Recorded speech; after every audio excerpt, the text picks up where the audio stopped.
はい、こんちは。チョコレートの妖精です。今日は銀魂新劇場版吉原大炎上のネタバレありの感想会やっていこうと思います。月日さんいらっしゃい。こんばんは。ゆっくりしてって。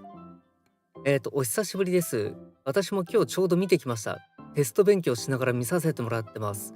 あら、テスト勉強。テスト勉強に見ちゃって大丈夫ですか？まあ、息抜きとして、お付き合いいただければと思います。ねちこやんさんもこんばんは。ゆっくりしてって。昨日見てきたぞ。やったね。僕ももう語りたくてしょうがなかった。そう。友達はまだ銀魂見てなくて、誰も語るべき人がいなくて、そわそわしてたずっと。来てくれてよかった。はい、というわけで、皆さんもお付き合いよろしくお願いいたします。お二方、他にもご視聴者さんいらっしゃるかもしれませんが、ネタバレ、早速ネタバレしてきますよ。あの、すごかったですね。そう、僕といえば、やっぱり着物着るので、日野輪さんの着物の描写とか、うわー、すげーって思ったんですよね。そう、江戸小紋って、多分わかんないだろうから説明するんですけど、なんかいつものアニメの着物の描写と違って、この柄があったじゃないですか。細かい小さな柄が。そう。あれは着物の生地を織る時にそういう柄をまず作るんですけれど、そう、今回の劇場版、そういうのが描写されてて、うお、すげえって思いました。そう。で、基本的に銀魂のこのキャラクターたちが着る着物って染めなのかな。そう、その古文の模様の上にさらにこの染めで柄を出すみたいな。そう、日野輪さんのも刺繍でもなく、このなんだろう、友禅でもなく、多分染めだと思うんですけれど、そう、銀さんもね、そう、銀さんあれ同じ着物何着も持ってて、多分あれ綿とポリエステルの着物、プリント着物だと思うんだけれど、いつもの柄に加えてちょっとグラデが入ってたじゃないですか。そういうのもおしゃれって思いながら見てましたね。そう。着物着ない人はどうなんだろう、この辺。なんかいつもと違うって、だいたいそんな感じなのかな。僕はだいぶ嬉しくて、結構これこういう着物なんじゃないか思ったりしたんですけれど。そう、銀さんのあれでも、本格的に染めるってなったら、そう、まず銀で染めて、で、白乗せて、で、グラデをまた乗せて、このグラデの染めって結構大変なんですけれど、もう一発勝負。そう、なんかプールみたいな細長い器の中に着物の生地乗せて、で、一回塗料の中に沈めるんですよ。そう、洗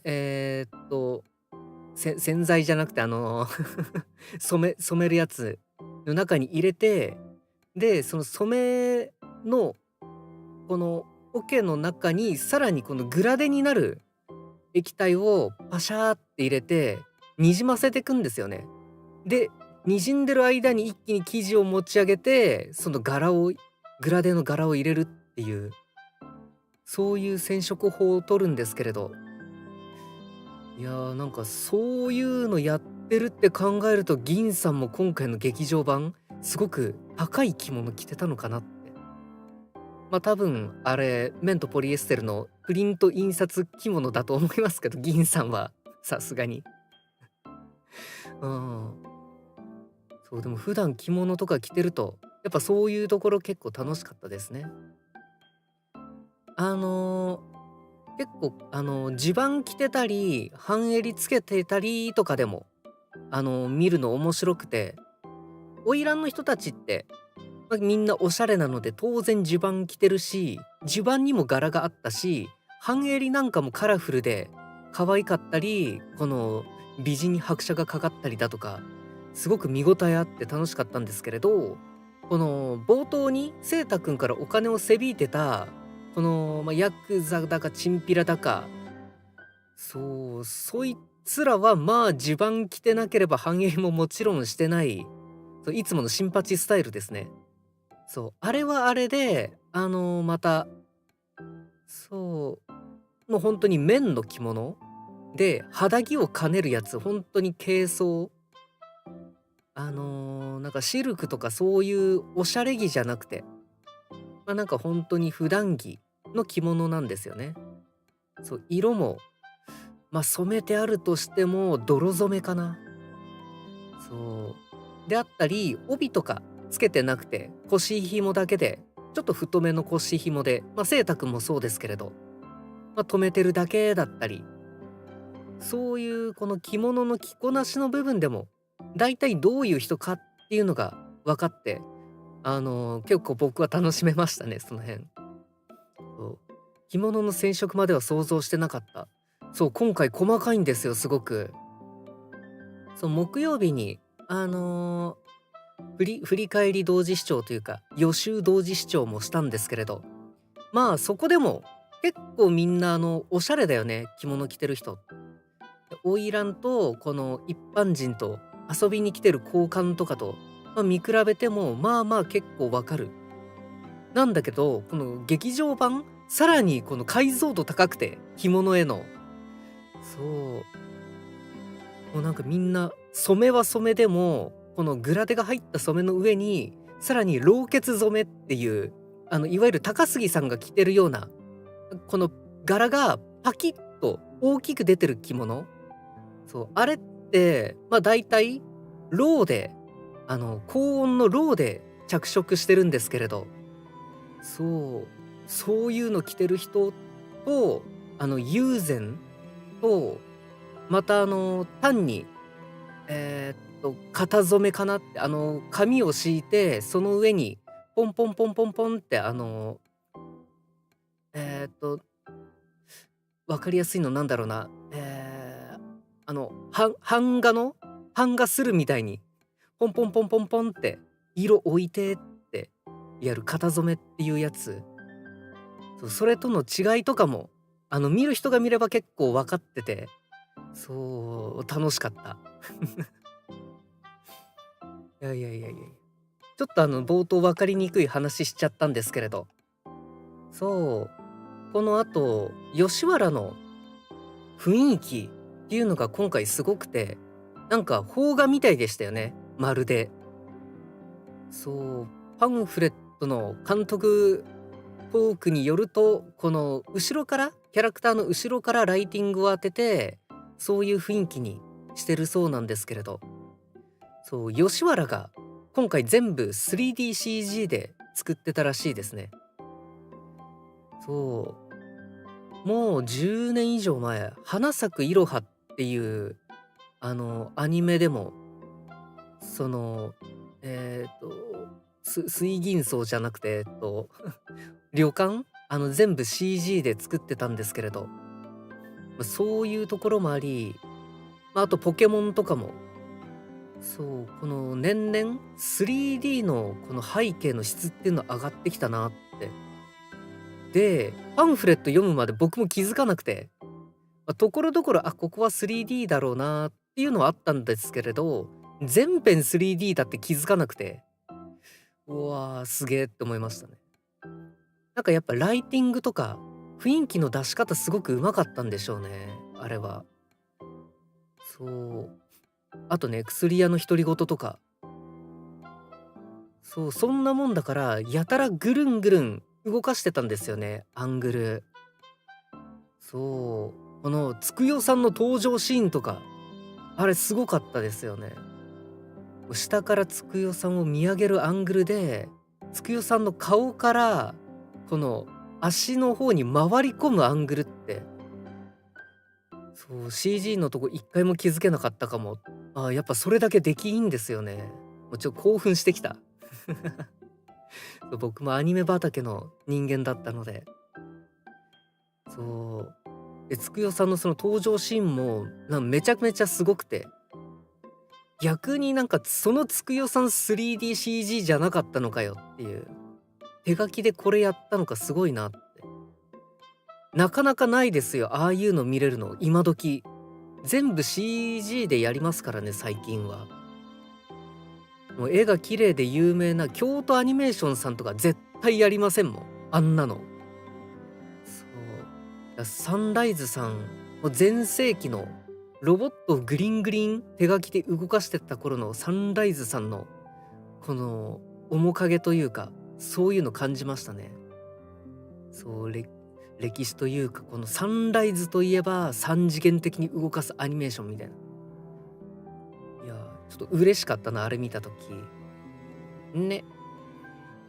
そう、あと、アクション的な部分だと本当に、この、オーセンさんの遊郭、でかい建物の中で、廊下とかで戦ってても、結構アングルいじってて、やっぱ 3DCG だからこそできるのかなって。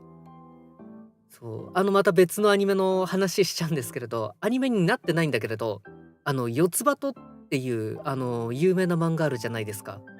あれって、アニメ化不可能って言われてるんですよ。で、なぜかっていうと、漫画見て、すごく四つ葉が、家から家を移動したり、部屋を移動したり、アングルも結構変わるって言って。で、アニメで、あれ全部漫画通りに描写しようとしたら、人手が足りなすぎるっていう、だからアニメ化できないって言われてたんですけれど、そう、今回の吉原大炎上を見ると、まあいけんじゃない思えちゃいますよね。そう、同じ理由でブラムっていう、もうかれこれ10年前の映画かな。有名な SF 漫画の映画版なんですけれど、あれもメガストラクチャーっていう超構造物、もう足元地下数千階、天井も数万階っていう階層がある、しかも開けた空間があったり、もう全部機械仕掛けの空間、上も下も。そういうやつを全部 3DCG でアニメ化してて、作画じゃないからこそそれ可能になってて、でもその作り込みすごいよなっていうのと、この僕たちのなんか人間の目で見て違和感のなさっていうのまたすごいなって。で、今回のこの吉原大炎上ってまさにほんとそれで、ほんと僕も気づかなくてね、月日さんも一回も気づかなかったかもって。そう。なんかなかなか侮れなくなってきましたね。3D 背景も。うん。あと最近のアニメだとあれも、呪術廻戦も結構 3D 背景使ってますもんね。そう。呪術廻戦は暗くて気づけないっていうのも、多分にあるんですけれど。そう。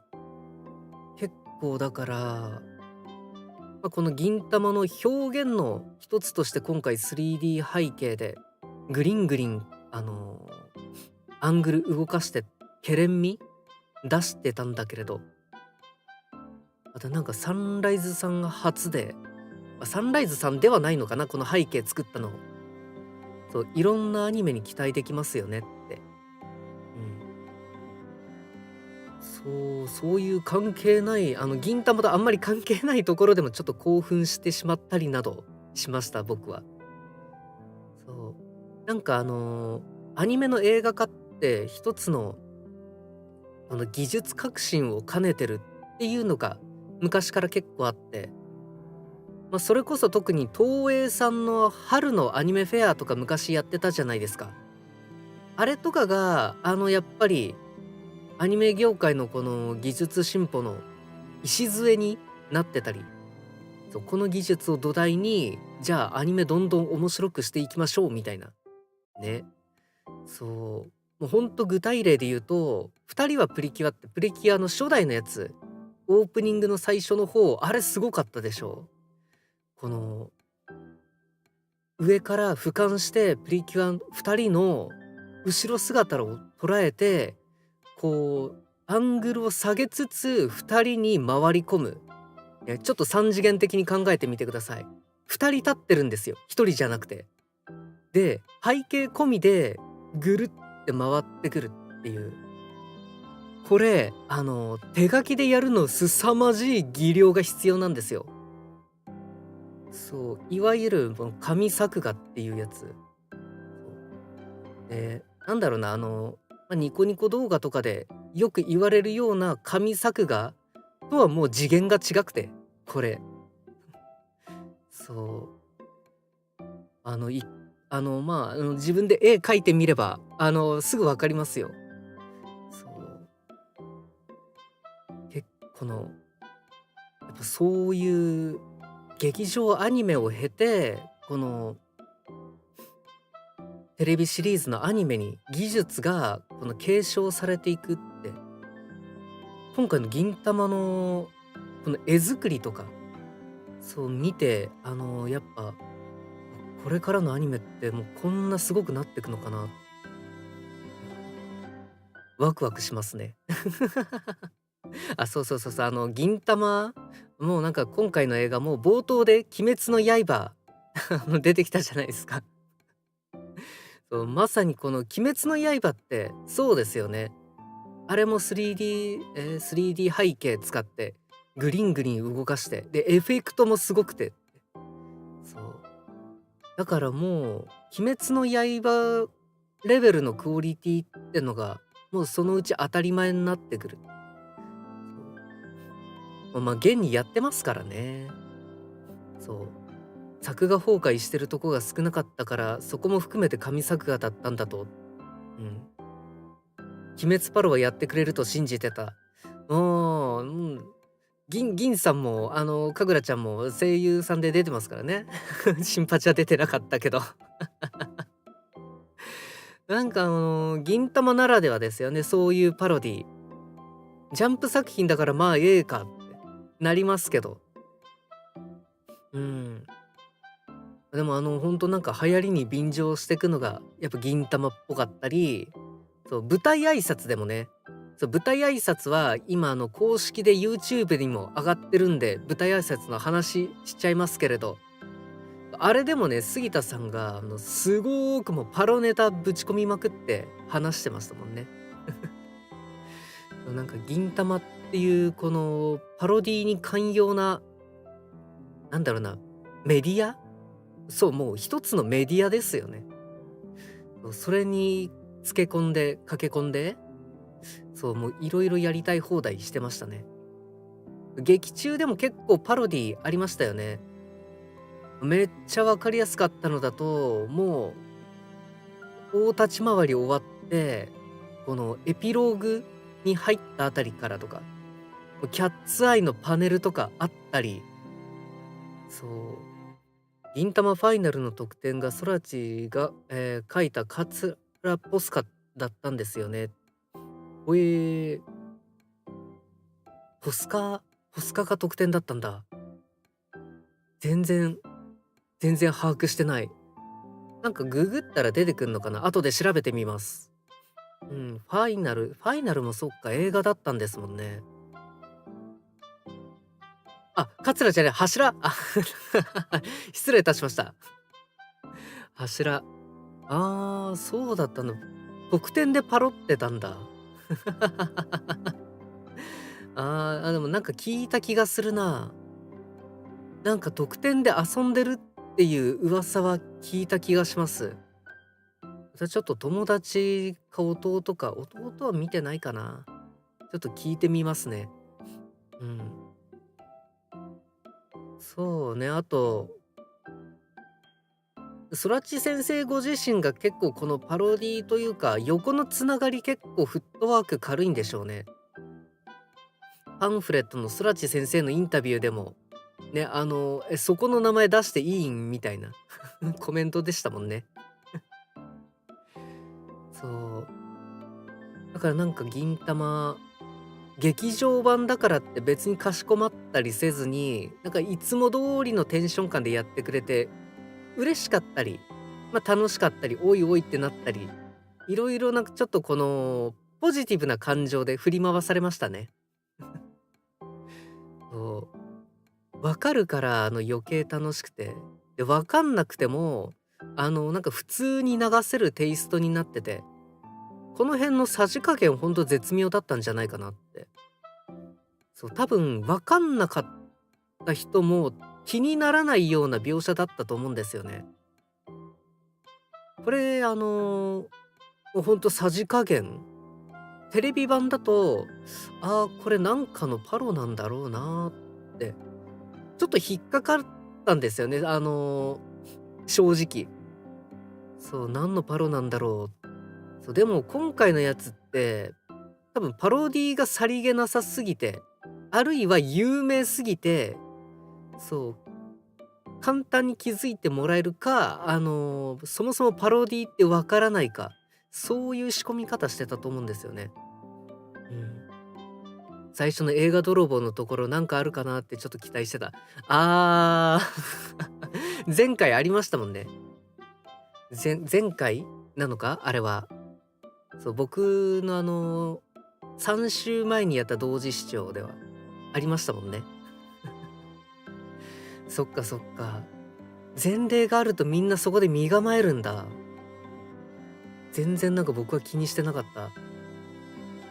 なんか今回あれですよね、映画泥棒なかったんですよね。僕が行った劇場ではありませんでしたけど、そう、なんか急に始まった、予告から。予告編やってて、急に銀魂始まりました、僕んところでは。そう、だからこの身構える暇もなく、唐突に始まっちゃいましたね。そう。始まり方もね、まさかまさかの兜から始まって、そこもびっくりしましたね。あ、もう最初っから変えてくるんだって。そう、なんかさすが完全新作っていうだけあって、あ、じゃあ、もうほとんど違うのかなって思ったけれど、大筋は一緒でしたね。うん、映画泥棒、ないところもありました。うん。ヤマダ電機の CM 入りましたね。ああ、僕んところもヤマダ電機はあったかな。多分ヤマダ電いや、どうかな。劇場が、そのヤマダ電機さんと提携しているのか、それかこの配給元が提携してるのかで多分、その CM 入れる入れないの変わってくると思うんですけれど、どっちかな。僕いつも行ってる劇場だと、今回初めてヤマダ電機さん入ったんで、多分配給元の提携だと思いますけど、うん、リネモも。そう、ちょっと雰囲気違いましたよね、最初っから。多分ヤマダ電機のところから、フィルムの一部なんじゃないかな。あ、コラボ中なんだ。そっかそっかそっか、道理で。そりゃあ、じゃあ、広告入れるか。じゃあ、フィルムのうちだったんですね、それは。うん。え今日から？昨日からでしたっけ？ファミマもなんかコラボするんでしたっけ？コンビニのコンビニで買える、新しいアクスタが出るとか噂に聞いてますけど。そう、映画始まってからまた、いろんなところでメディアミックス化というか、あの、空知先生の言葉を借りれば、汚い大人の小遣い稼ぎに、方々で始まるんでしょうね。そう。グッズといえばね、山崎のアクスタとかもあって、ちょっと嬉しかった。買わなかったけど。そう。結構この、新選組って、ぶっちゃけ出番自体そんなに多くはなかったんだけれど、グッズとかにも入ってて、それはそれで結構嬉しかったですね。このやっぱよろずやたちと、まあ、神楽じゃない、カムイと宝泉さんはまあまあまあ商品化わかる。でも、このちょこっとしか出てこなかった新選組とか桂とかもグッズ化されてて、そう、驚きとちょっとした興奮とで嬉しかった。買わなかったけど。山崎ね、可愛かった。潜入衣装もね、あ、山崎こうなるんだ。なんかなんだっけ、シャギじゃなくて、この、カラーも、一部カラーも入れてて、おしゃれじゃんとか思いながら、でも、顔まんま山崎だったんですよね。近藤さんと土方さんでさえお化粧してるのに、山崎すっぴんで、ああ、まあでも山崎かってなった。そう。髪型も変えるんだ。でも山崎かってなった。逆に、沖田が、お前マジかってなった。あいつは。なんで、黒ギャルになってるね。そう。起きた、なんか普通に可愛かったな。ガーリーで。びっくりした。ね。あと、土方さんはまあまあこうなるか女装したらって感じだけど。近藤さんね、そう、ちょっと話が進んじゃうんだけれど、このクライマックスの近藤さん、変態なのにかっこよかったよね。謎、あれ。なんでかっこよかったんだろう。なんか何男らしかったよね。変態なんだけど。うん。あれやっぱり、見せ方だからかな。そう、結構ローアングルとか効かせてて、線も太くて、男らしさっていうのはすごく出してて、重量感もあるような、そう、描写されてて強そうっていうところから、やっぱかっこいいってなりましたけど、でも女装してるんだよな、ずっと。わかんない。なんか謎の、謎のかっこよさとしか言いようがない、あれ。だから、やっぱこのアニメ作る人たちってすごいんだなって、ちょっと薄っぺらい感想になっちゃうけど、思いましたね。こういう描写できるのすげえって。なんか趣味でイラスト描いてるだけだと多分ああいうの出せないんですよね、どうしても。この、近藤さんがおかしな格好をしてるっていう方が目立っちゃって、そう、雰囲気の出し方、うん、なんでしょうかね。あと声優さんの演技っていうのもあるんでしょうけれど、そう、素直にかっこいいって思っちゃって、うん。アニメ作る人たちってすごいんだなって思いました。まあ、その近辺の話でいくと、カムイバーサスカツラっていう構図、うわーって盛り上がった。そう、パンフレット見ちゃったから、ちょっと僕としてはネタバレ食らっちゃったんだけれど、カムイと沖田が戦うっていうのはあったんだ。そう。でも桂はやってないからやらせましたみたいに書いてあったんだけれど、そう、ここ戦うんだ。そう、でも、そう、戦ってる最中にふと納得もしたんですよね。あ、桂は戦う理由一応あるのか。カムイアマントで、今この地球を占領している側だから、春雨だし、まあ、宝泉の同僚、まあ、元同僚っていうところもあって、桂には一応戦う理由あるのか、嫌う理由があるのか、そういうところで納得もできて、このキャラクター配置っていうのも、このリアリティがあるというか、説得力があって、見事って思いましたね。うん。パンフはネタバレの宝庫だもんね。そう、劇場版の内容だったらもう全然、知りたかったんですけれど、あ、この先の展開のことも書いてあるってなっちゃいましたね。そう。まあ、でも起きたと、このカムイが戦うっていうところしかまだネタバレ踏んでないので、一応首の皮一枚繋がってますけど。そう。僕自身ネタバレ全然オッケーで作品見るタイプなんですけれど、古畑任三郎方式でも楽しめるタイプなんですけれど、銀魂はもうさすがに6年目まで見てきてるんで、ちょっとノーヒントで行きたいかなっていう気分になってきてたので、あってなっちゃいましたね。そこのところ読んだ時、あ、戦うんだ。あ、あ、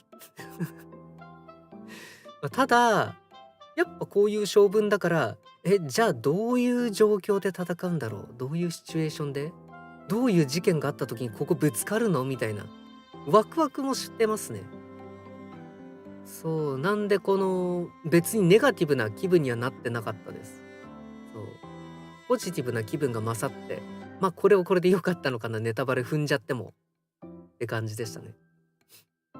そう。さてさてさて、ちょっと話がごちゃごちゃしてきたけど、今回タイトルにもある、この、銀さん、刀意味ありましたかっていうところちょっと触れてきますか。そう。木曜日の、あの、振り返り同時視聴兼予習同時視聴した時に、やっぱ僕ここわかんなくって、そう、すぐに刀折られちゃうし、刀で別に活躍してないし、なんで銀さん刀持ってきたんかな、なんで使わせたんかなって。で、映画で、ま、さすがにここ変えてくるだろう、もうちょっと刀活躍させるために思ってたんだけれど、これ完全に僕の解釈違いというか、読み違いで、そう、刀って別に重要じゃなかった。でも、ちゃんと意味があったっていう、そう、パネル出しますね。はい、ドーンと。はい。そう。まあ、ちょっと解剖していくと、まあ、刀ってまあ分かりやすく武器。で、まあそれって一つの武力の形じゃないですか。で、この宝泉さんの支配っていうのが、まさに力による支配。で、この吉原炎上編って、そう、資料じゃないです。これ僕の考察まとめたやつですね。そう。なんで全部僕の解釈で書いてるんで、間違ってるかもしれません。僕個人の意見なのでご了承ください。そう。で、この王翦さんの暴力に対して、この力で、同じ暴力で立ち向かっちゃいけなかったんだなって。そう、結構執拗に3回にわたって刀折られてたじゃないですか。そう。これ銀さんの心を砕くっていう意味ももちろんあるんですけれど、そう。あ、はい。朝1時間かけて作りました。そう、昨日はね、ちょっと、ま、あれがあったんで、大変すぎてちょっと手つける余裕なかったんで、今朝やりましたけど。そう、なんでちょっと荒いんですけれど、ご容赦ください。そう、何の話してたっけ？そう。そう、力で立ち向かっちゃいけないって。で、なんでいけないのかっていうのはもう分かりやすく、神楽ちゃんが描写してくれてて、そう、もう対比構造として、神楽ちゃんはこの宿の地に抗って暴れることを嫌ったんですね。で、人の心を重んじていた。人情ですね。そう、小学生にも分かるように噛み砕いて言うと、人が嫌がることやっちゃいけないとか、そう、人を不幸にすることをしてはいけないみたいな。そう、人と人とがこの接する上で守らなきゃいけない、この線引きっていうのを超えちゃいけないっていう、そう。で、宝泉さんって、前の同時視聴でも言いましたけれど、このコミュニケーション間違えてたんですよね。力でしか、表現できなくて。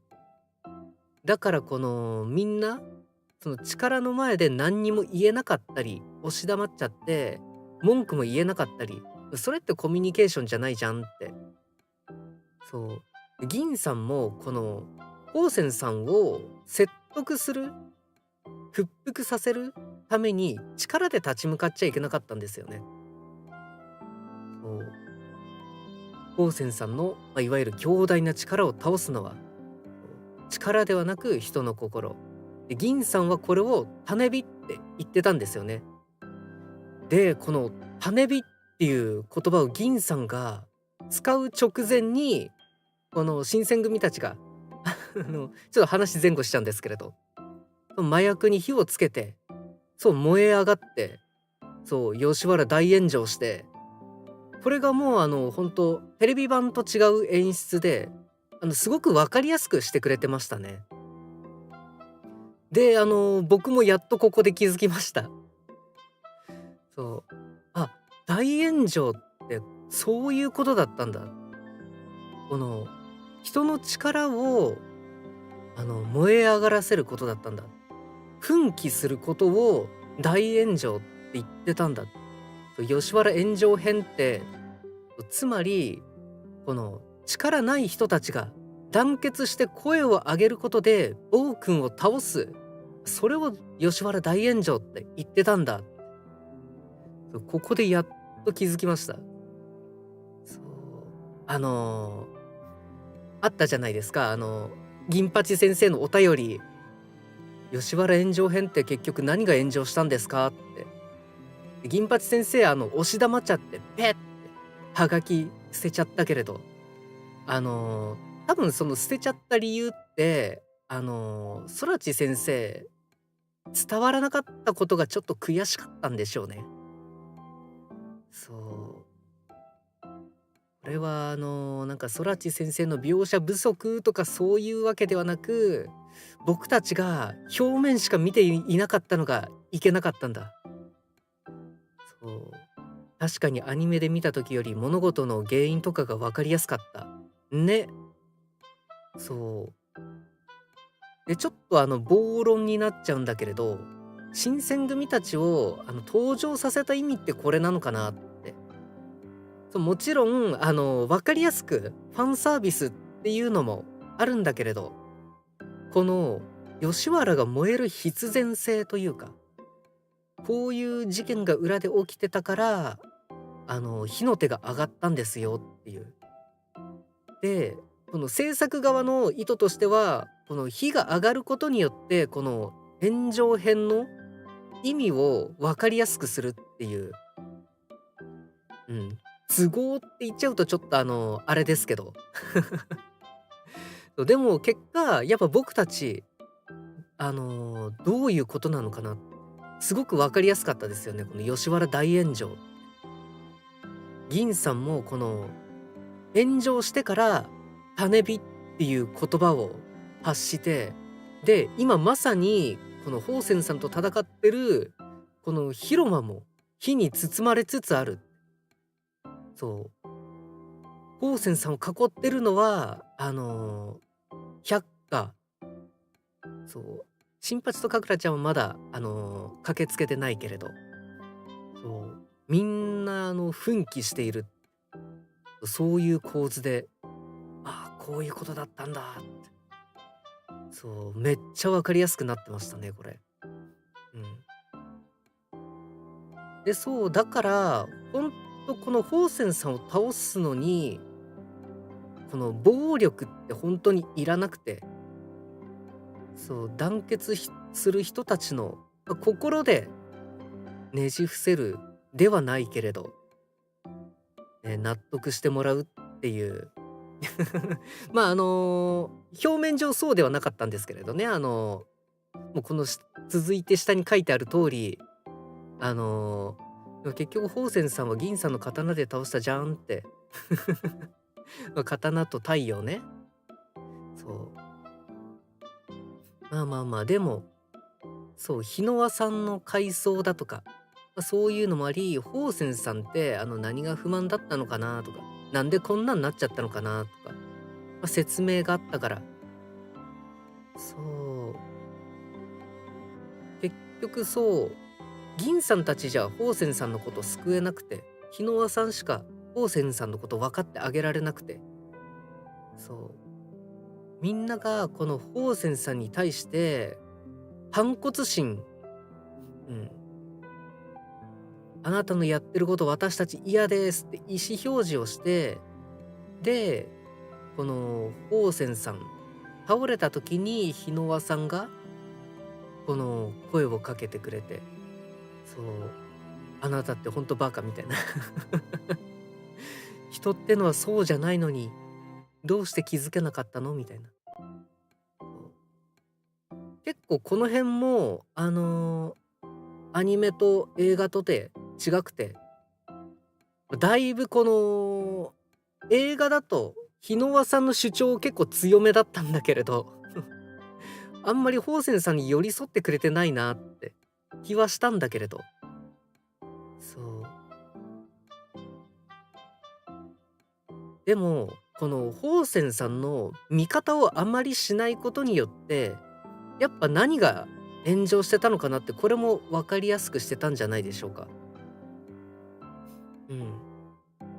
そう、宝泉さんの、そう、かわいそうってテレビ版の方では言ってたんですけれど、間違ってるっていう方向でしたもんね、劇場版の方は。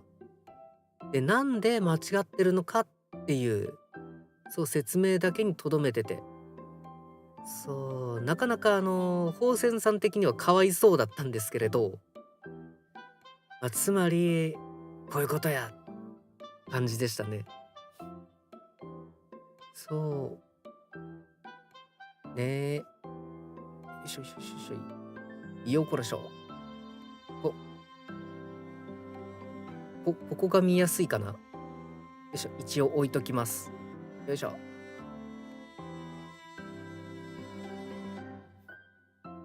よいしょ。はい。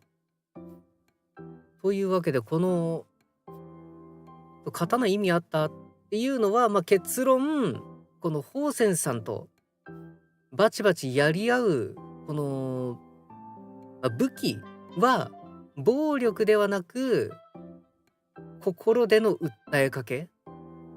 そう。これはちょっと地味ではあるんですけれど、桂のアンチテーゼにもなってるんですよね。今回桂を登場させた意味っていうのも、一応ここにあるのかなって僕は感じてて。そう、桂って上位浪士で、つまりテロリストで、暴力、破壊と暴力によって、声を上げてる人物なんですよ。でも、それって、銀魂本編で描写されてる通り、迷惑に思う人めっちゃいて、実害被って悲しんでる人たちもいて、傷ついてる人たちもいて、それって正しくないよねって。そう。一応のところ、この吉原の支配権持ってるのが宝泉さんで、宝泉さんが敷いた法のもと、一応のところ、正しく運営してたんだよね。そう。だけれど、この銀さんっていう部外者が暴れ回って荒らし回ってたんですよね。宝泉さんのこの、なんだ、環境というか職場というか。そう。良くなくない？そう。桂と、一緒か、となった。そう、対比した時に。そうで、桂のやってること正しくないよって銀さん自身も言ってるし、そう、だからやっぱりこの、宝泉さんに対して、暴力で立ち向かうのって良くないんじゃないかな。ちゃんと対話して、ここは和解する必要があったんじゃないかな。それできなかったんだけれど。うん。安定はしてたよね。うん。そうね、分かりやすさね。そう。結構この、劇場版で尺がないからっていうのもあり、高専さんが悪かったところを強調させるために、この木ノ輪さんとの会話を変えてきたっていうのもあり、ちょちょっと逆にここは難しくなってしまったところなんだけれど、そう、この刀っていうこの武器が重要ではなかった意味っていうのはやっぱりそこなんじゃないでしょうか。うん。そう、暴力で声を上げることは間違っていると。そう。結構ね、僕の今年じゃない、去年見たアニメでもみんなそれ言ってて、うん、だからやっぱそういうことなんだろうなと。僕的には結構腑に落ちるところではあったんですけれど、皆さんはどうでしょうか？ね。やっぱり、エンタメだから刀で活躍して欲しかったっていう意見は多分、多いでしょうけれど。そう。でも、正直、こういう風に、解剖してみたものの、ちょっと無理やりじゃない？とか、結局洞爺湖で打ちのめしてるじゃんとか思ったりはさすがにした。そう、だからもしかしたらこれ解釈間違ってるかもしれないけれど、うん。そう、でも刀、うん、折ったし、途中で、捨てたっていうか手放したっていうか、やっぱそういうところなんじゃないかな。うん。種火とか、あの、炎上したところとか、そういうのも読み取っていくと、うん、洞爺湖持久力強すぎな剣、なんか頑丈な木から作ってるらしいですからね、あれ。しかも通販で買える。そう。割と簡単に折れちゃったりする時もあるけれど、基本頑丈なんですよね、あれ。あ、そう、洞爺湖も今回木目ついてましたよね。そう。あとなんか漆でも塗ってんのかってくらい透明感もあって、うわ、さすが劇場版って、そこも感心しちゃった。そう、この美術周り本当に、なんかすごかったところとか気に入ったところあげればきりないんですよね。だからこの作り込みとか、さすが映画って感じでしたね。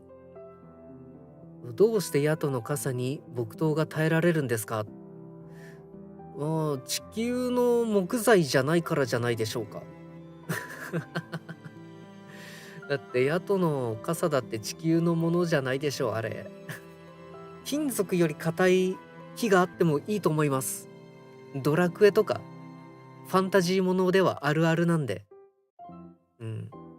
特にジャンプのこの宇宙産の謎物質は、この地球の常識じゃ測れないがちではあるので、そこはもうなんだ、SF っていうよりメルヘンでいいんじゃないですかね、銀魂は。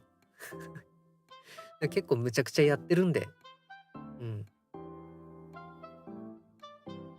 そうね、マーベルになっちゃうけれど、ガーディアンズ・オブ・ギャラクシーとか、やっぱ徳がある木材、硬いがち。うん。日本のつくも神じゃないけれど、何かこの特別なものが宿ってるんだろうね。洞爺湖の木刀にも。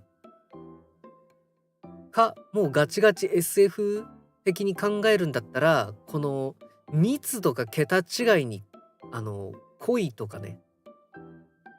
そう。金属のこの組織よりも密度が高い木材とか、うん。SF 的に考えるんだったら多分そう。うん。仙人いるしな。そういえばいたな。いたいたいた。なんかブリーチのおじさんみたいな。そういえばいた。じゃあなんかそういうメルヘンなインクレディブルパワーがあるんだ、あれ。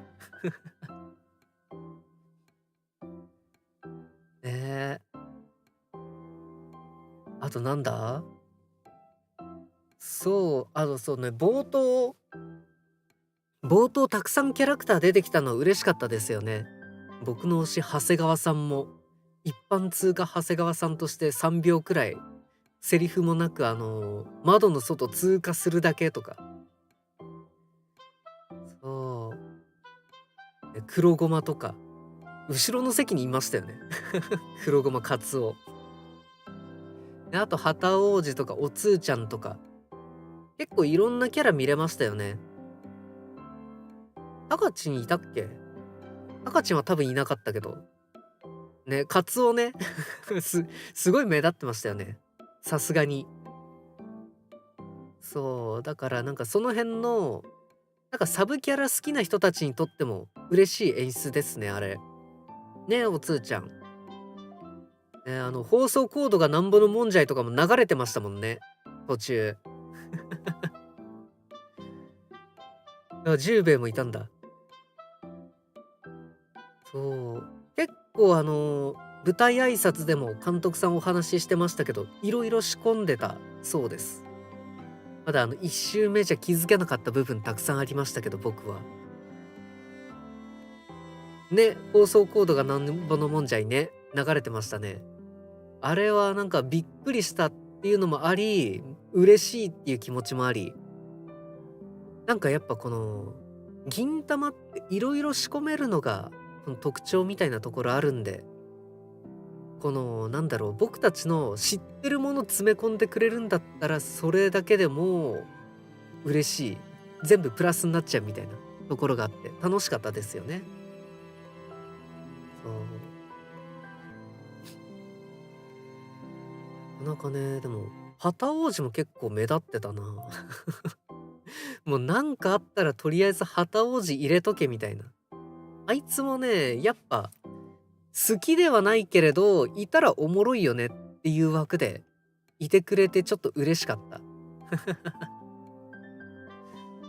うん。そう、あとカツラね、意外とサブキャラなんかほんと出てくるだけかなって、このファンサで出てくるだけなのかなって、絡めようないだろこいつって思ってたんだけれど、そうさっき言ったみたいに、あの、カムイと戦わせてくれたり、この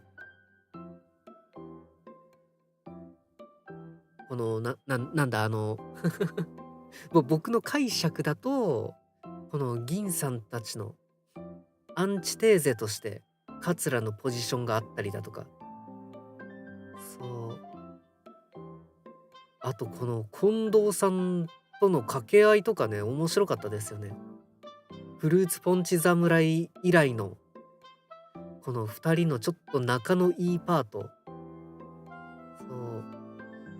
エピローグではね、このちょっとメロドラマに発展しちゃうのかなって思ったら、沖田がバズーカでぶっ飛ばしたけど。そう。なんかここ仲良くできるんだって。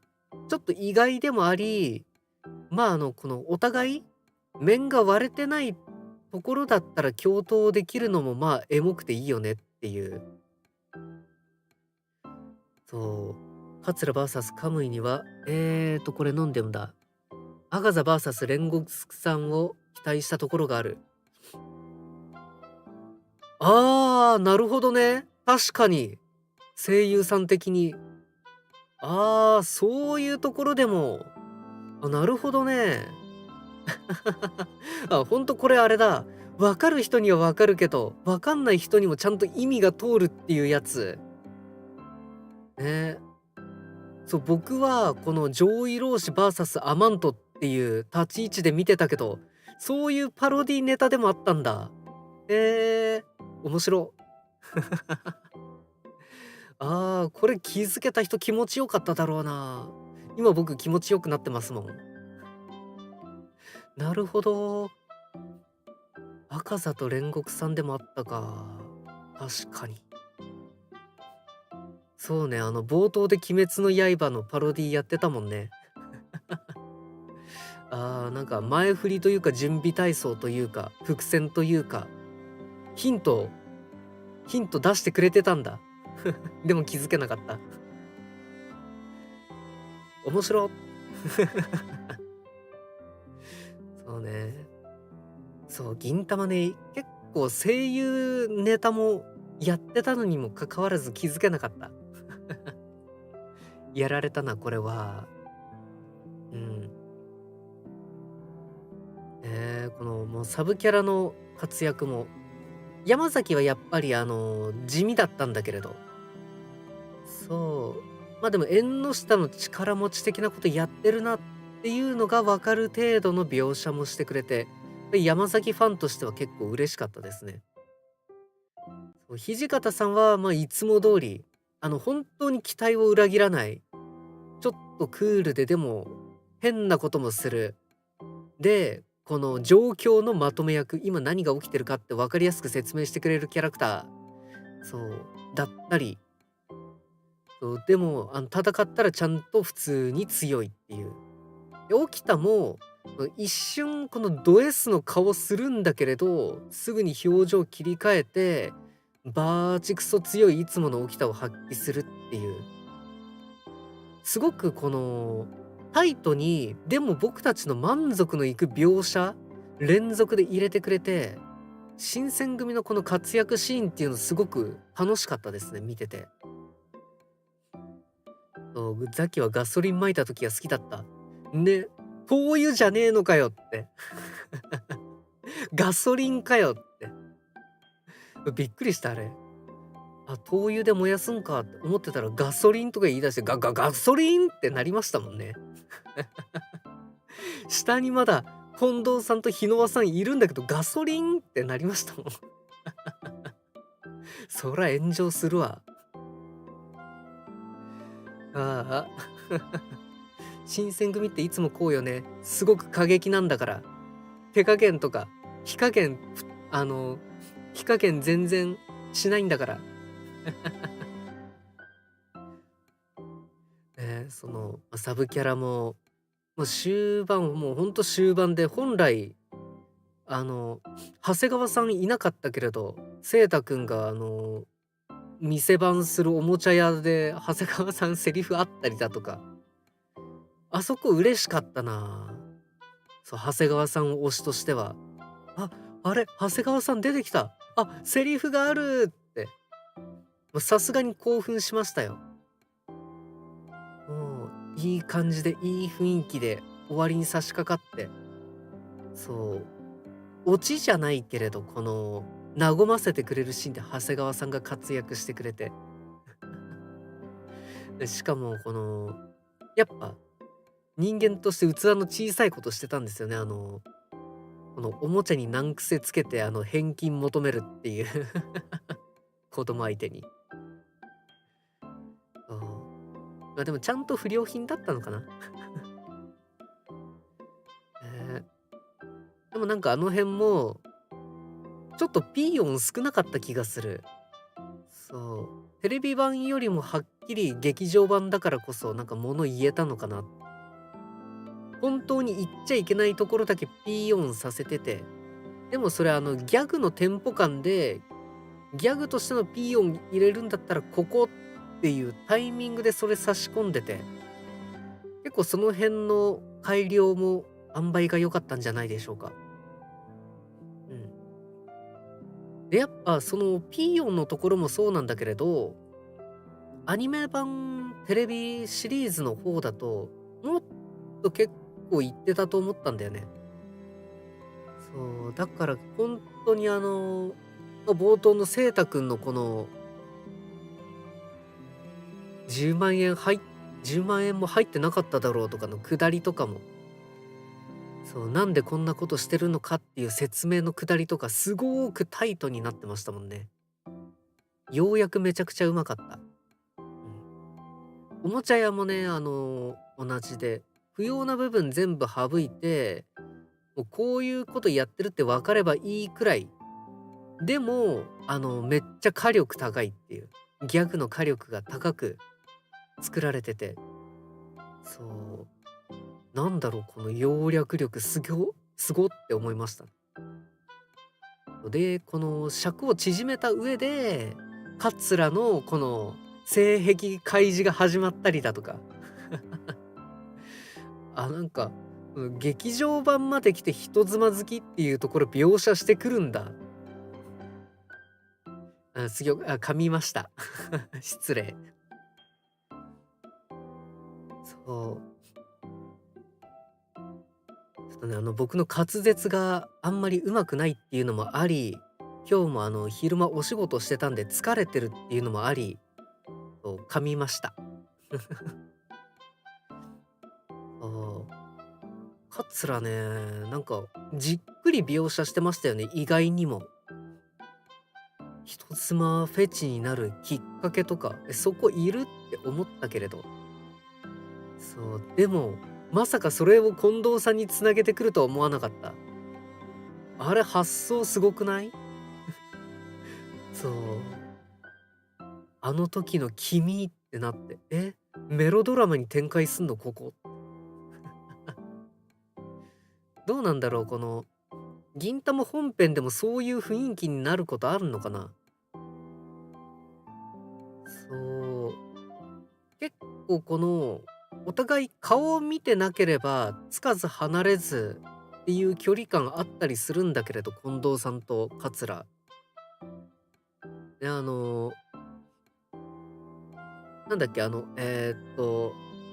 文通じゃなくてこの、メル友会とか、モンスターハンター会とか、そう、顔と名前知らなければ2人とも気があって共闘とかできるのに、そう、なんかね、だから不思議。そう。だからといって、てーてーとはならないんだよな、あの2人。だからほんと独特のこの2人の空気感だとか、なんだろう、今回それもまた拍車がかかって、で、さらにちょっとなんかおかしなことになってて、面白かった。わけがわからないなりに面白かった、あそこ。そう。多分あそこは男の子的にも女の子的にも、総受けしたんだろうな。うん。そう、銀魂好きの人は多分あのシーンみんな好きだと思う。そういうでも、オリジナル劇場版オリジナルなんだけれど、ちゃんと僕たちの期待に沿うものを見せてくれて、ほんと嬉しかったな。てーてーってなるのは極めすぎた人すぎる。本作はやっぱり、えと、やっぱりパチグラテテかな。ああ、新八と神楽ちゃん。ね。うん。なんか新八すごくかっこよかったですよね。で、そうだ、そこも、僕解釈違いしてて、そう、テレビ版だと、この新八が手すり手すりっていうか柵かな？柵を蹴破って、神楽ちゃん、そう、あの、なんだっけ、肩貸してても神楽ちゃんが歩きやすいようにしてくれる優しさ新八紳士じゃんって、そう、そういうコメントしたんだけれど、劇場版見ると、あれ違うのかなっていうことに気がついて、そう、だって、ね、柵じゃなかったもん。窓と窓格子でしたもんね、劇場版。そう。だからこれちょっと、本当は描写したいこと違ったのかなって。そう、この、手負いのかきらちゃん、歩きやすそうにして優しさじゃなくて、これ、新八、目の前に立ちはだかる壁、つまり、困難に抗って道を作るっていう、新八の男気あふれるかっこいいシーンだったんじゃないのかっていう。そう。って思うと、この、やっぱ新八かっこよくない？今回。となった。そう。もともと僕原作読んでないんで、アニメしか知らないんですけれど、アニメの方の新八も、ちゃんと今回かっこよくて、吉原炎上編は。そう、なんか神楽ちゃんがこの、やりたくないことを、あの、野党の地に、この抗えなくてやっちゃうっていうシーンで、新八が止めて引き戻してくれるっていうのもそうなんですけど、もう、新八もずっとかっこよくてよかったな。なんか、そう、誰かが間違えたり、この道見失ってる時にちゃんと、手を引いて道しるべになってくれる、そういうイケメンであってくれて、なんか劇場版新八いいじゃんってなった。うん。今回特にそれ強調されてて、そう、なんかアブトと戦ってる時とか、若干スピードワゴン感はあったものの、なかなか壮絶なやられ方をして、なお、この、神楽ちゃんのためにアブトに、この一言言ってやるところとか、かっこよかったな。うん。ねえ、もうみんなパチグラ大好きなんだ。よろずやのメンタル最強は新八だと思ってる。うん。それはそう。なんか新八って自分のことに対して結構ネガティブになりやすいんだけれど、他人のことになるとめっちゃ頑張れるやつだし。そう、柳生編の新八とかね、マジでかっこよかったからね。うん。そう、あとやっぱちゃんと強いんだな、新八って。あの負けないからね、基本的に、新八って。そう。勝てないけれど負けないっていう強さあるし。そう。新八もアブトに、この、突き刺されて、でも、この、死ななかったことによって、神楽ちゃんを、この、人の心側に引き戻せたわけじゃん。そう、だから新八がいてくれるこの心強さっていうの確かにあるんだよね。そう、なんか新八が決定打にはならないけど、いてくれたら、なんかやってくれるみたいな安心感ある。新八自身がこのあんまり活躍する場がないから、本当に目立たないがちなんだけれど、でも毎回ちゃんといい仕事するんだよね。それこそ竜宮編とかでも足止めしてくれたり、だから時間作ってくれたり、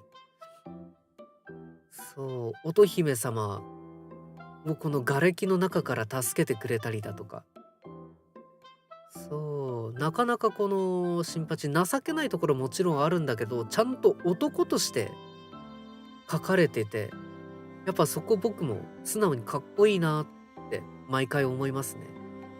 うん。16歳ということを定期的に思い出してマジってなる。確かに。なんか、伊達にこの厳しい世の中で道場立て直したいって、この思ってるだけあって、メンタル成熟しがちなんだよね。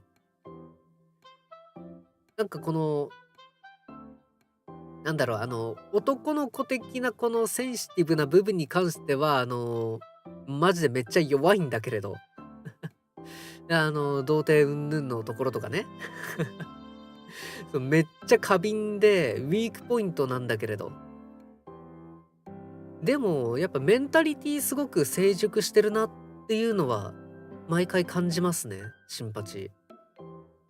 冷静になった時の、誰かのために頑張らなきゃいけないって思った時の新八って、すごくこの芯が一本通ってて、しかも太いやつ。そう。なんだろうな、ちょっとやそっとぶたれたからって折れない。そう。強さありますよね。うん。で、やっぱ新八も神楽ちゃんのことは可愛いんでしょうね。なんか困ってなくても毎回助けてくれるじゃん。そう。だからって、この兄貴分を気取るわけでもなく、そう、なんかほんと、この、そう、新八しょっちゅう言うんですけれど、かぐらちゃんは女の子なんだからって、ほんと女の子として見てるんでしょうね。そう、だから、この、古いタイプの男として守ってあげなきゃって。で、毎回それ実行してるっていう。うん。そう、だから、この新八いいところを上げると、あれ、こいつちゃんと男気あるイケメンなのではとなる。ね。で、今回もそれすごく強調されてて、そう、新八好きなファンからしたら、結構嬉しいポイントではありました。うん。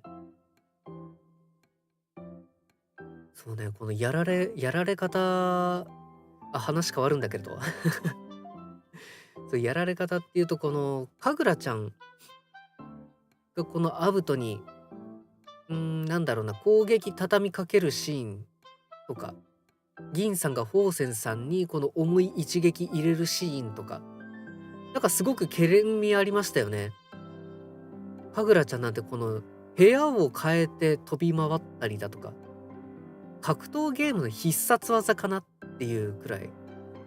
そう、ま、多分でも意識してるんでしょうね。ナルトもそうでしたけど。うん。だからこの辺も見てて爽快でしたね。多分、うわー、格ゲーみたいって思わせるのが目的のシーンだったんじゃないでしょうか。あれは。そう。話前後して話前後して、桂とか沖田とかも、すごくかっこよかったんですけれど、またちょっと演出方針違うよなっていうのも感じましたよね。ほんとなんかかぐらちゃんと銀さんはいわゆる見せるアクションなんだけれど、桂と沖田はこの一瞬の火力みたいな、ありましたよね。こう、うわ、かっこよ。そう、一瞬でそれ見せてくれる、その火力の高さ、インパクトの強さっていうのかな？うん。そういうのに曲振りしてて、そう、このただかっこいい戦闘シーンを描写するっていう点においても、いろんなこの角度と味付け楽しめて、結構お得感がありましたね。お得感っていうか、うん。キャラの違い、演出の違い、熱量の違いみたいな、いろんな違いがあって楽しかったですね、これも。うーん。だいぶ、1時間15分か、だいぶ語ってきたけれど、皆さんどうですか？他にお気に入りのシーンとか。花魁の格好したエリザベス可愛かったとか。中身どうなってんだ、着ぐるみの上に着物着て、中身どうなってんだとか。そう。特にこの色気のなかった神楽じゃない、桂の衣装ってどうだったんだろうみたいなところとかもね。あれって何風だったのかな？桂。うん。なんだっけ、人力車の、この、引く人じゃないけれど、そういうのに扮してたのかな？まあ、そうだな、茶屋の店主みたいな、何か吉原で商いしてる人風の衣装だったのかな、あれ。そう、パンフレット買うと、この、あれもあるんですよ。設定が、ちょっとした設定がみたいなのもあって。でも多分色彩設定なのかな。この現場的な故障で言うなら。それがあって、各キャラクターの衣装とかも見れたりするんですけれど、桂だけやっぱり花がなくて、うん、そう、ちょっと意外だったり、まあでも桂っていろんな格好するしな、納得もしたり、うん。銀さんがパチグラと別れる時の上等だがとっても良かったですね。ああね、もう信頼し合ってるというか、なんかこう、意外と多いんですよね、このよろずや、個別行動。そう。なんか銀魂、よく言いがち、この絆っていう部分、結構感じましたね。声が優しい。そう。このやっぱ声優さんの演技なんでしょうね。緩急というか、この感情の乗せ方、上手。完全に成長を見て喜んでる親でしたよね。よろずや推しはこれだからやめられないな。そう、確かに銀さんお父さんなところありますよね。そう。たまに新八に対しても、兄貴分じゃなくてお父さんかなみたいなところあったりして。かぐらちゃんに対しては完全にもうお父さんなんですけれど。そう。そっか、そういうみんなの好きポイントにも、結構あれなのかな、本当に多種多様なみんなの好きポイントをくすぐってくれてたのかな、吉原大炎上。でもよく2時間、4分だか6分に収めたな。こんだけ小ネタ仕込んで。そう。でも、だからこの尺縮めたからこそ、解釈が変わっちゃったところってものもあって、特に日野輪さんがね、この宝泉さんに対してちょっと冷たくなっちゃったっていう、そこは個人的に残念というか、こっちかってなっちゃったポイントではありましたけれど。そう、1周目見た時、僕、日野輪さんって結構悪い女だなって印象だったんですよ。なんか花魁なだけあって、この男を振り回す、ちょっと悪い女なんだなって。そう、宝泉さんもね、結構日野輪さんに振り回されましたし。そう。でもちゃんとこの日野輪さんなりに、宝泉さんのことを気にかけてて優しくしたかった。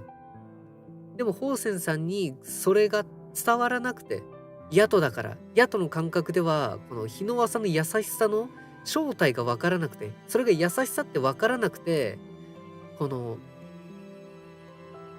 距離測ってる間に余計わからなくて、憎らしくなって、ちょっとこの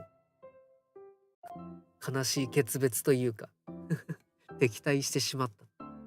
憎み出してしまったっていう。そう。その構図ちょっと今回分かりにくかったのかな、逆にって思いましたね。やっぱこの日野輪さんが、ね、この、最終的にちゃんと説明の回想あったんだけれど、でも最終的に宝泉さんに優しい言葉ってあんまりかけてあげられなくて。そう。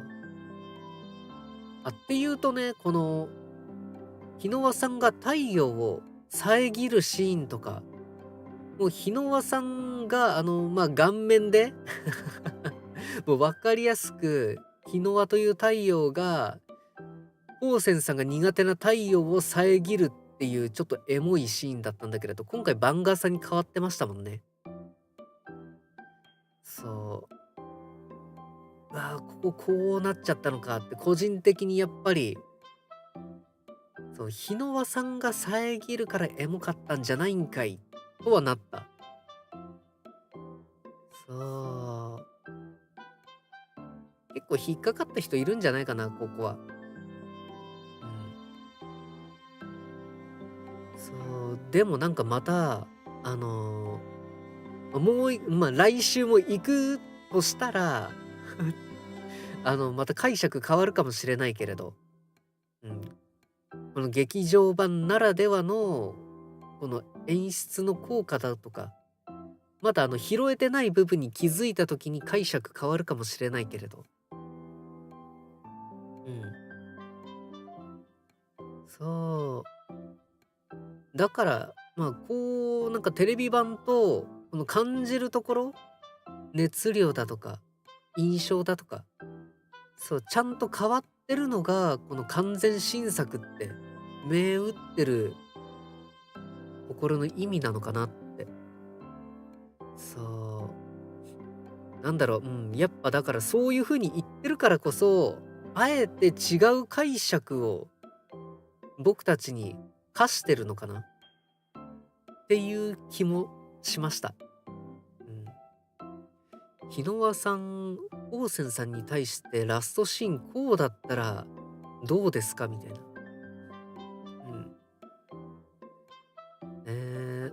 このベータ世界線じゃないけれど、日野輪さんがかける言葉こうだったらバージョンみたいな。オーセンさんもね、なんか、いつの間にか息引き取ってたからね。本当になんか別れの挨拶あっけなく、え、行っちゃったの？そう。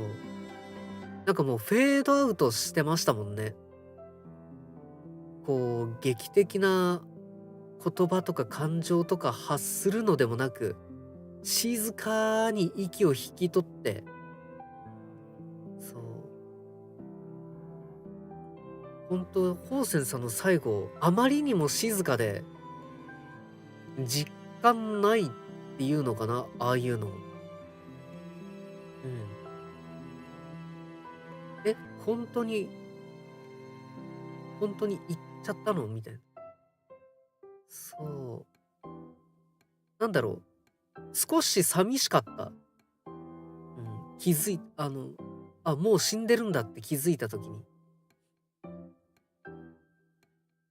そう。だから本当にこのホーセンさんの最後のこの、なんだろう、感情の揺さぶり方っていうのが映画独特で、うん、何？こんな静かで厳かに亡くなってもいいのかとなった。そう。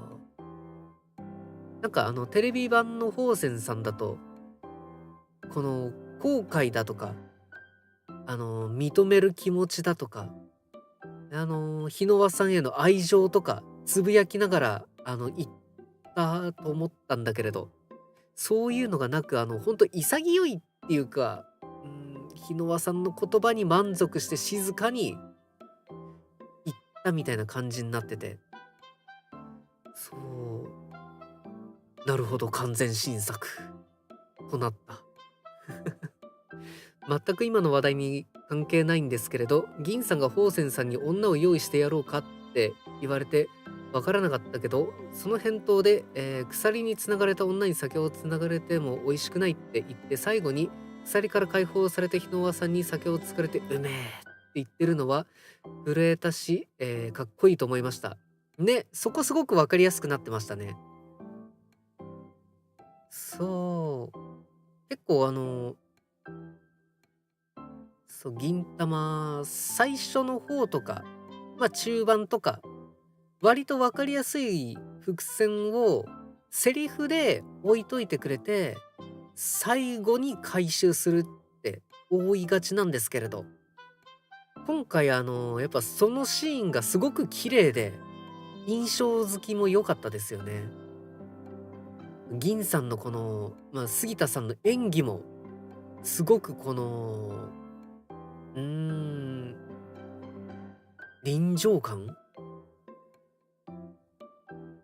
そう、感情を乗せるっていうとちょっと簡単になっちゃうんだけれど、そう、一仕事やりきったみたいな、そういうこのなんだろうな、脱力のため息も混じってたり、すべてこの、全てではないか、ホーセンさんは救われなかったからな。救われた救われなかったというか、納得はできたけれど、結局あの人、欲しいもの手に入ってないからな。そう。だからセイタくんの、願い叶えられたし、この吉原で苦しんでた人が解放されたからいいよ。この第三者が首突っ込んでよかったなっていう、この脱力のため息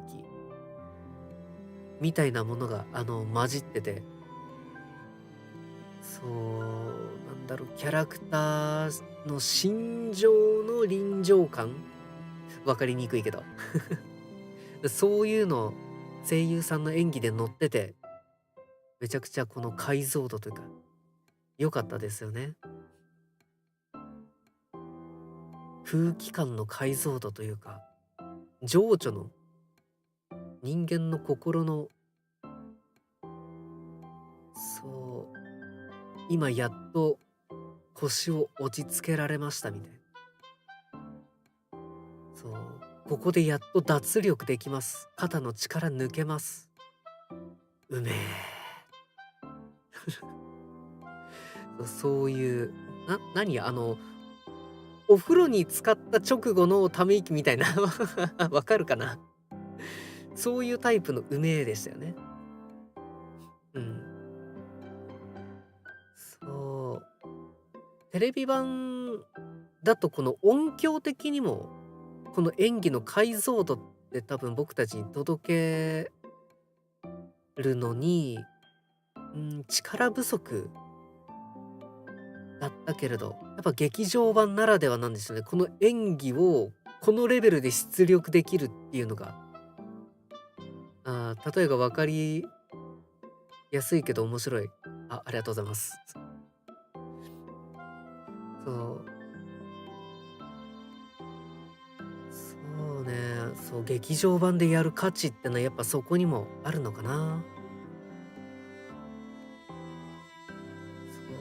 そう、声優さんの、神楽ちゃんもね、だいぶこのご乱心した時の演技とか、ちょっと顔つきもだいぶ変えてきたなって。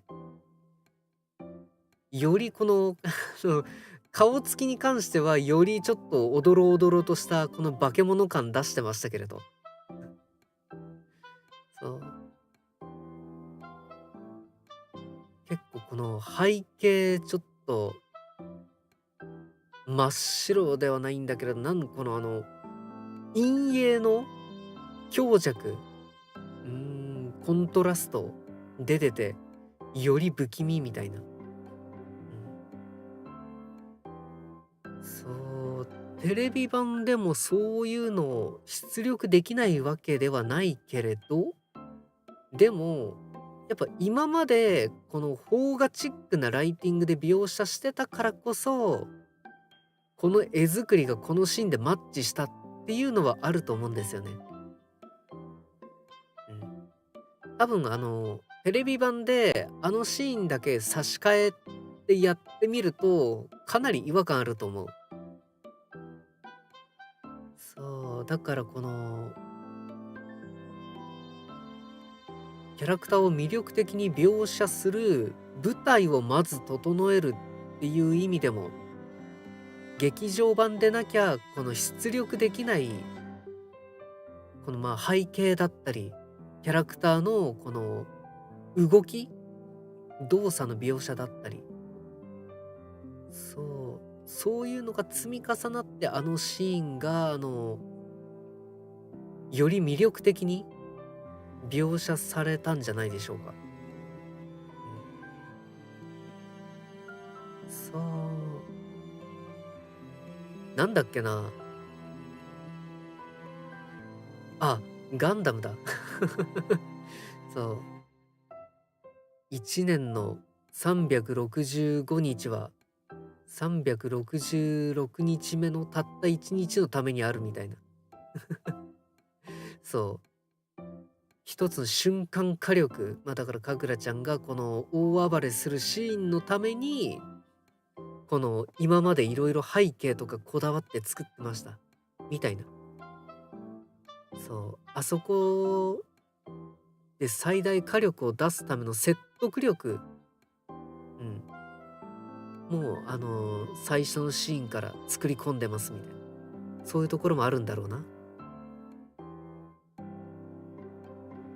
そう、ちょっとあれか、一般の人には分かりづらかったか、この話。そう。このなんかメリハリも強すぎると違和感が出ちゃうよっていう。だからこの違和感なくすために、もう最初っからちょっとその雰囲気出していきましょう。説得力持たせるために。要はそういうことですね。うん。何の話してたっけ？説明説明したいことの説明が難しすぎてちょっと話忘れちゃった。ああ。いやな、そろそろじゃあ、ネタ切れなのかな？うん。ねえ、ほんと。個人的にこの吉原炎上編の炎上の意味が分かったっていうところで、すごく収穫あって、めっちゃすっきりしました、今回。ね。そう、あと、舞台挨拶でも監督さん言ってたんですけれど、これテーマ曲、みんな聞いてください。めっちゃくどいくらいに種火って言葉使ってます。で、この歌詞を見ると、もう大体吉原炎上編、何が言いたかったのかなって分かるようになってます。そう、なのでぜひぜひ、劇場版見た方は、見てなくても、この歌詞の方、見てみてください。曲も聴いてくださいね。騒然。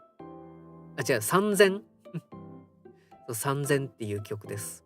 難しい方の漢字。ね。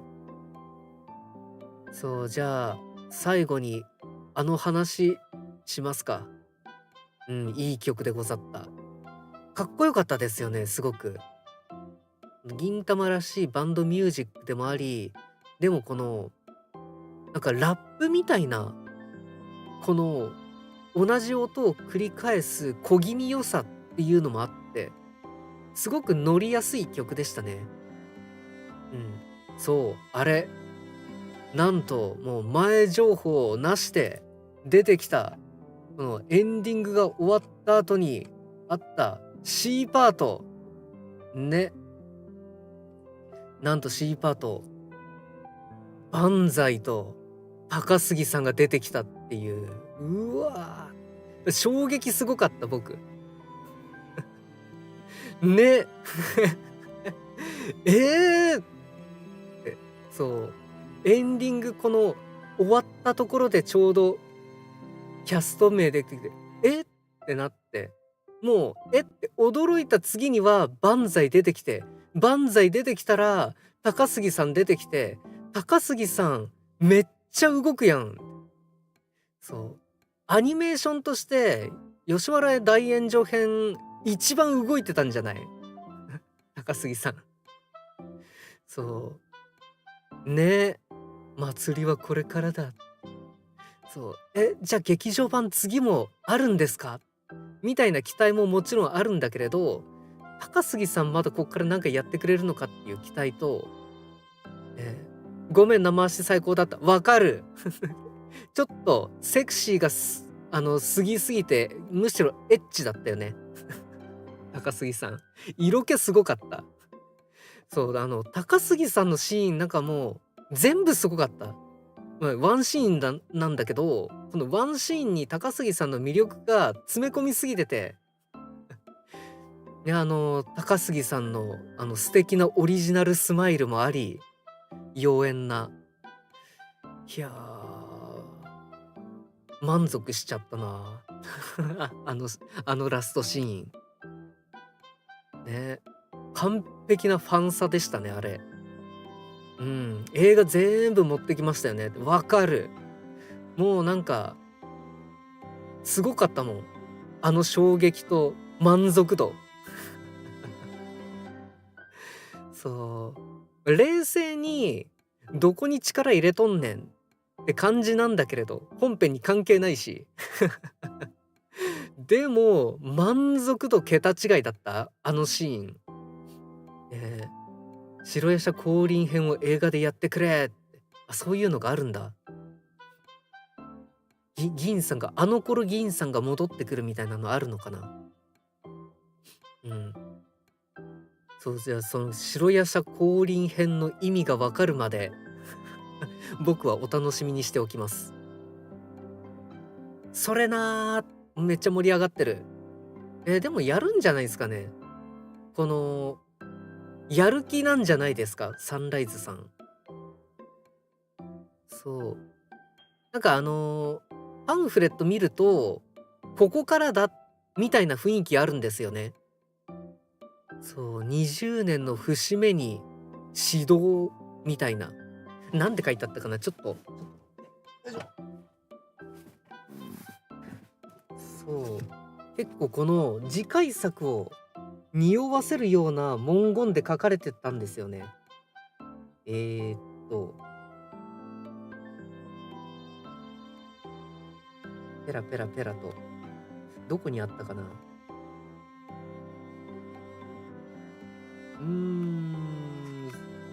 すぐには探せん。そう、なんで、そう、多分あれじゃないですか。舞台挨拶でも言ってた通り、僕たちが拡散して盛り上げることによって次回作あるんじゃないですかね。シリアス長編全部映画化したらでしょうね。シリアス編。そうね、まあでも上色氏が絡むやつはまあやってほしい感じはする。そう、でも逆になんか僕が好きな陰陽編とかはやんないんだろうな、劇場版。竜宮編とか。うん。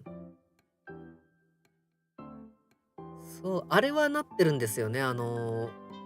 えーっと、高杉さんが、紅桜編だ。紅桜編は昔映画化してるんですよね、確か。あれリニューアルとかすんのかな。再リニューアルで、そう、新劇場版やるのかな。でも、余力があったらだろうな、あれは。う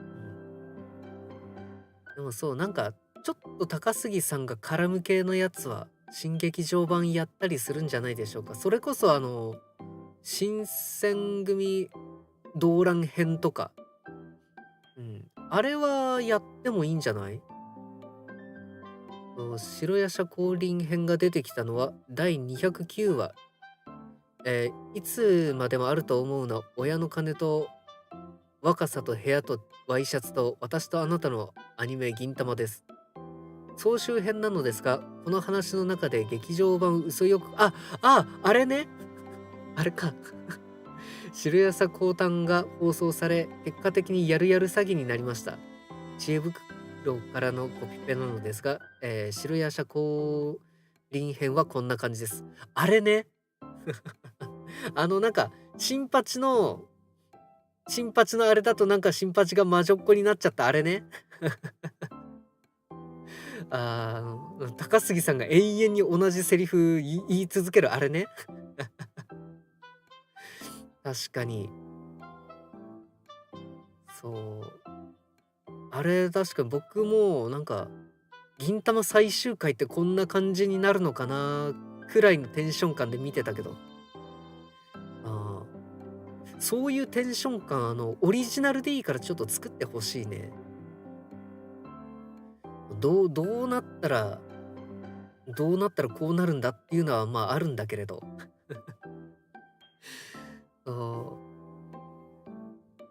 でも劇場版、これからもまあ多分、やるんじゃないですかね。2年後くらいに。1年後はさすがに早いと思う。制作委員会が、この調子だったら次もいけそうじゃないっつって。で、この出資者たちが、オッケー、投資するから作っちゃって、言って、じゃあ制作始めます。じゃあ、スタッフちょっと集めるのに、すいません、半年ください、つって。制作開始します。1年ください、つって。映画公開、すいません、ギリギリになります。でも、宣伝しちゃってください。みたいな。試写会の時になってやっとフィルム出来上がってるみたいな、そんな感じなんじゃないかな。そう。だからまあ、2年はかかりますね、多分。もうすでに、話動いてるっていうんだったら別ですけど、最速でも2年はかかるんじゃないかな、次の劇場版。うん。そう、スタッフ集めるのも、その、集めるスタッフのスケジュールが空いてなきゃいけないので、結構ここで時間かかるんですよ。うん。そう、それこそサンライズさんって、今ちょうど僕が見てるところとか、劇場版のユニコーンガンダムやってて、そこですごいスタッフ使ってたらしいんですよね。だから、この銀魂本編でも、人手が足りないってちょっと愚痴ってましたからね。そう。で、同じ社内でもやっぱ人の手って空いてなかったりするんで、そのスケジュールだとか、いつから作業始められるみたいな、そういう確保とかも、言ってみれば一番時間かかるところだから、制作開始できるのってやっぱ遠い未来になるんですよね。うん。そう、出資者たちが投資に納得して、じゃあ本決まりですってなるよりも、さらに時間がかかってしまうので、うん。早くて2年後かな、やっぱり。もう話が決まってますっていうんだったら1年後は、あるかなって感じだけれど、舞台挨拶のこの感じからすると、多分予定は立ってないんだよね。そう、企画屋とかプロデューサーさんは多分もう動いてると思うけれど、そう、ゴーサインまだ出てないんじゃないでしょうか。うん。そう、なので、そうですね、僕たちにできるのは SNS で感想をつぶやいて、出資者の腰を上げることですね。銀魂これからも展開続けて大丈夫ですよ。俺たちは見るから言い続けることですね。はい、じゃあそんなわけで、僕も次の映画見たいんで同時視聴続けますので、お付き合いいただければと思います。そう。ちなみに銀魂2週目行きます。あの、そう、やっぱり、その木曜日に2週目の吉原炎上編見て、すごく気持ちよかったんですよね。2週目の銀魂見るのってこんなにワクワクするんだ。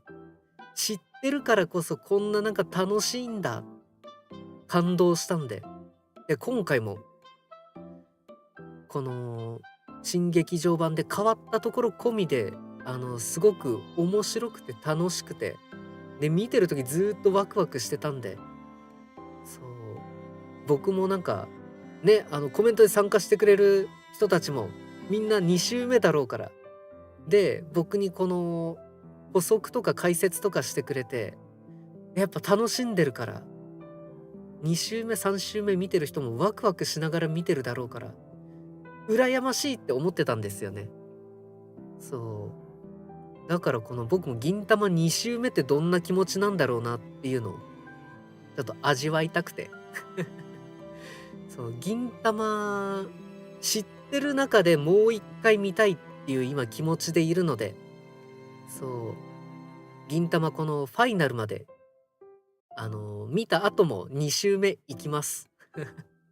のでまたこの2周目も、そっちはネタバレ OK にしようかな。本当考察とかじゃなくてファントークでみんなでワイワイ盛り上がりながら、ここ好きポイント、話しながら見れるような、そういう、この同時視聴枠にしようと思うので、またみんなでワイワイ楽しめたらと思います。噛んじゃった。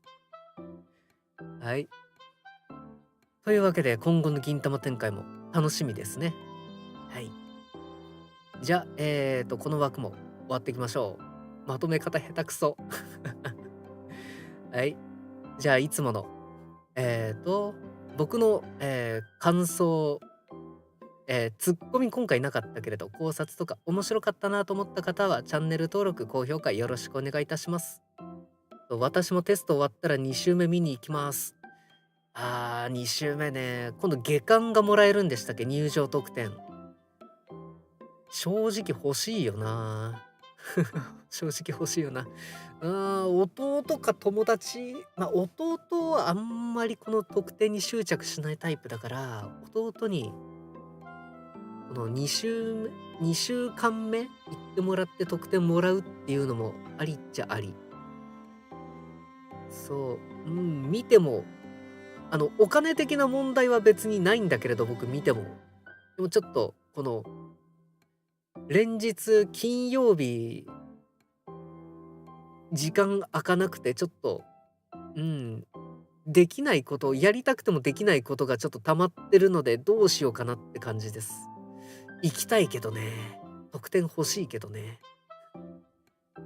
得点欲しいのと、もっとこの劇場版の解像度高めたいっていう気持ち両方あって、見に行きたいんだけれど、ちょっとさすがに、そろそろやるべきことやらなきゃいけないかなという気持ちもあり。うん。そう、何があってちょっと言えなくて、そう、心苦しさともどかしさはあるんですけれど、ちょっと僕の、この YouTube 配信以外での活動で、大きな進展があったので、そこんところもまた注力していかなくてはならなくて、ちょっと難しいかなって感じです。うん。杉田さんも言ってましたからね、ご自身の都合とタイミングと、この物欲で見に来てくれって言ってましたからね。はい。そんなわけで、皆さんも、ご自身の都合と、このお気持ちと、そういうところで2週目、3週目見ていきましょう。というわけで、じゃあ今回はここまで。お付き合いありがとうございました。またね。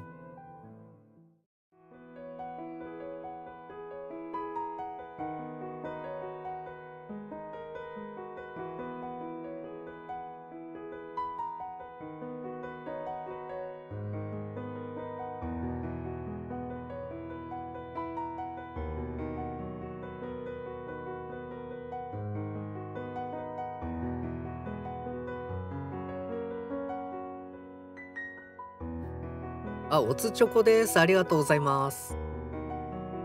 そういえば、この、終わりの挨拶とか別に考えてなかったな。そう。VTuber っぽい、側をかぶってはいるものの、実はこの VTuber 感覚あんまりないっていう。そう、だから僕って VTuber っぽいことあんましてないんですよね。そう、だからおつチョコですって、今後言っても、って感じ。